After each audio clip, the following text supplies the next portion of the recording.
របៀបក្នុងការកែច្នៃស្លឹកល្ហុងសម្រាប់ធ្វើជាចំណីសត្វជាពិសេសដល់ទៅលើមាន់ទាគោពពែទន្សាយនិងជ្រូកសម្រាប់របៀបធ្វើជំហានទី1គឺបងប្អូនត្រូវហាន់ស្លឹកល្ហុងតូចៗដូចដើមវីដេអូដែលបងប្អូនបានឃើញហើយតាក់ទងជាមួយនឹងការហាន់នេះបងប្អូនអាចប្រើម៉ាស៊ីនក៏បានឬក៏ប្រើកាំបិតក៏បានហើយជំហានបន្តមកទៀតបងប្អូនត្រូវលាងស្លឹកល្ហុងហ្នឹងឲ្យស្អាតក្រោយពេលដែលបងប្អូនបានលាងសម្អាតហើយបងប្អូនយកស្លឹកល្ហុងហ្នឹងយកទៅហាលបងប្អូនសម្រាប់ការហាល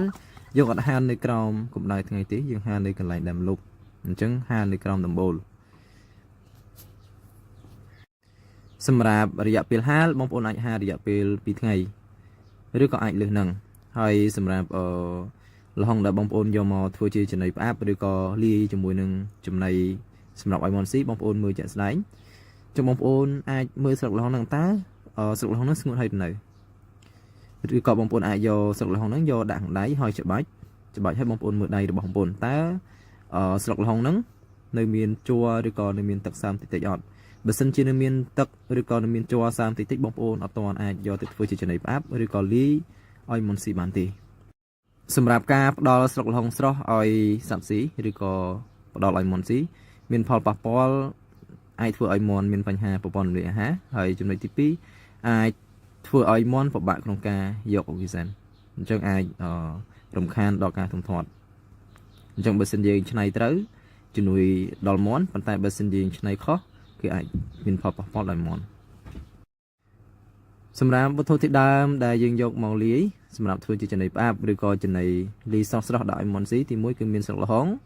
ទី2គឺមានពោតបងប្អូនហើយទី3មានស្រូវទី4មានម្សៅស្មៅលាយជាមួយនឹងកន្ទក់ហើយបន្តមកទៀតយើងមានម្សៅត្រីហើយវត្ថុធាតុដើមបន្តមកទៀតយើងមានកញ្ចុងកហើយនឹងផ្លែល្ហុងបងប្អូនផ្លែល្ហុងយើងឈូសហើយជុំបងប្អូនសម្រាប់ចំណីនេះយើងបានពិសោធន៍រួចហើយ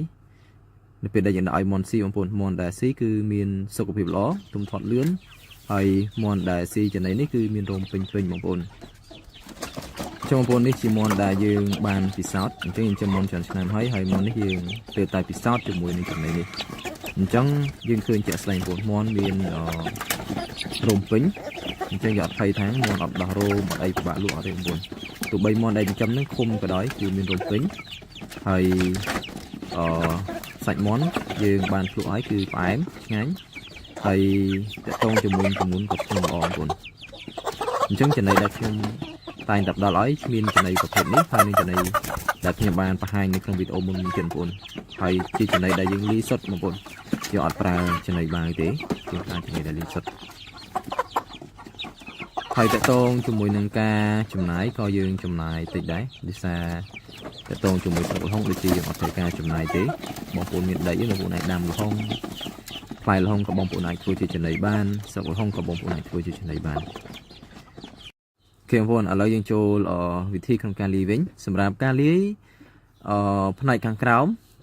យើងមានពោតទម្ងន់5គីឡូហើយបន្តមកទៀតស្លឹកល្ហុងសម្រាប់ស្លឹកល្ហុងដែលយើងបានហាលស្ងួតហើយនេះយើងប្រើទម្ងន់2គីឡូកន្លះបងប្អូនហើយបន្តមកទៀតយើងប្រើម្សៅត្រីចឹងម្សៅត្រីនេះក៏យើងអាចផលិតខ្លួនឯងបានដែរម្សៅត្រីបងប្អូនប្រើ2គីឡូកន្លះដូចគ្នាហើយកញ្ចុងកយើងប្រើ1គីឡូកន្លះបងប្អូនណាចុងក1គីឡូកន្លះម្សៅត្រី2គីឡូកន្លះហើយបន្តមកទៀតបងប្អូនប្រើម្សៅស្មៅបងប្អូនប្រើ2គីឡូកន្លះដូចគ្នាម្សៅស្មៅលាយជាមួយនឹងកន្ទក់ហើយបន្តមកទៀតបងប្អូនប្រើស្រូវបងប្អូនណាស្រូវបងប្អូនប្រើ3គីឡូ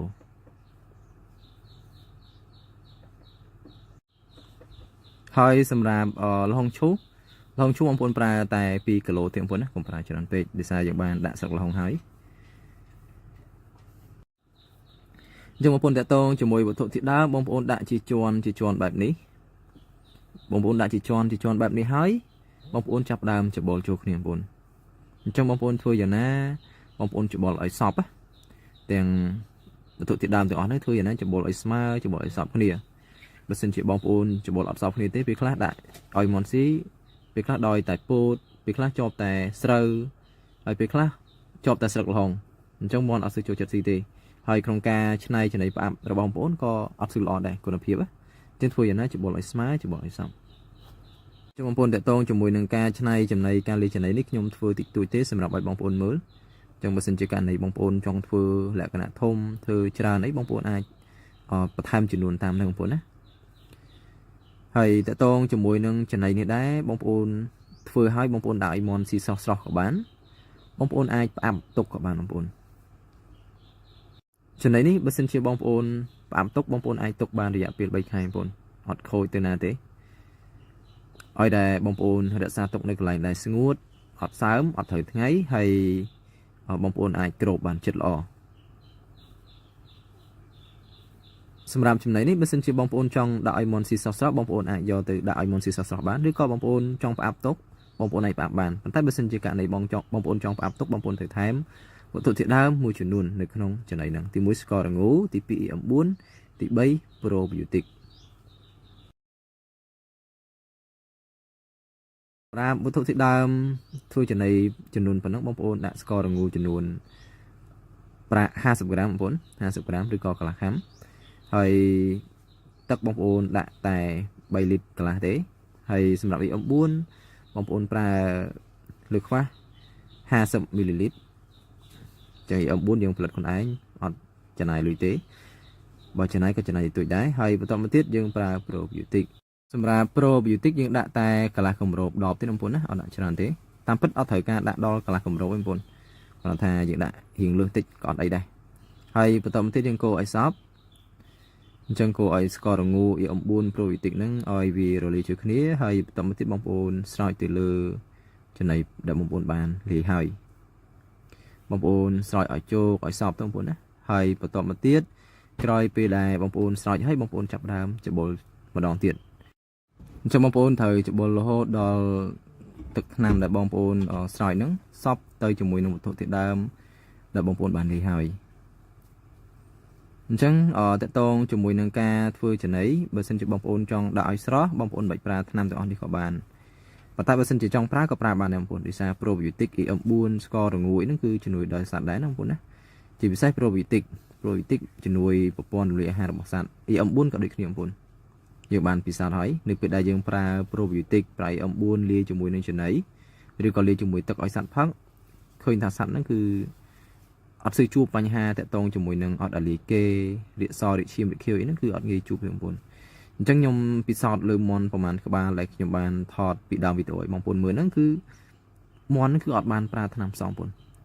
ថ្នាំការពាររាកសរាកឈាមរាកខៀវអត់ដល់បានប្រើសោះតាំងពីដើមមករហូតដល់មន់ហ្នឹងជិតដល់ថ្ងៃប្រមូលផលហើយបងប្អូនហើយតាក់ទងជាមួយសុខភាពវិញគឺពីតូចមកគឺល្អមែនទែនបងប្អូនសុខភាពគឺល្អ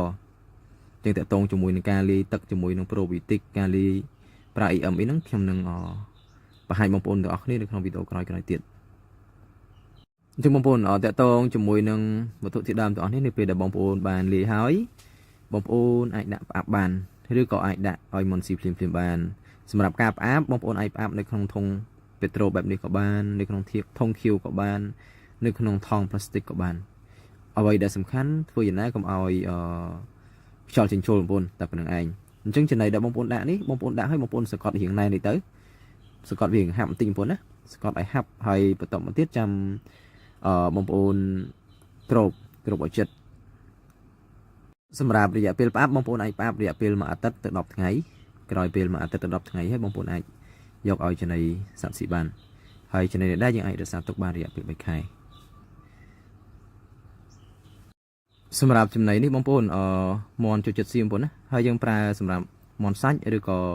យើងប្រើលាយសម្រាប់មេមន់យកពងបានប៉ុន្តែមិនមែនប្រើចំណីនេះ 100% ទេបងប្អូនណាយើងយកចំណីនេះទៅលាយជាមួយនឹងចំណីសម្រាប់មន់ពងហើយតាក់ទងជាមួយទាកប៉ាតាក់ទងជាមួយនឹងទុនសាយអីក៏ចូលចិត្តស៊ីដែរបងប្អូន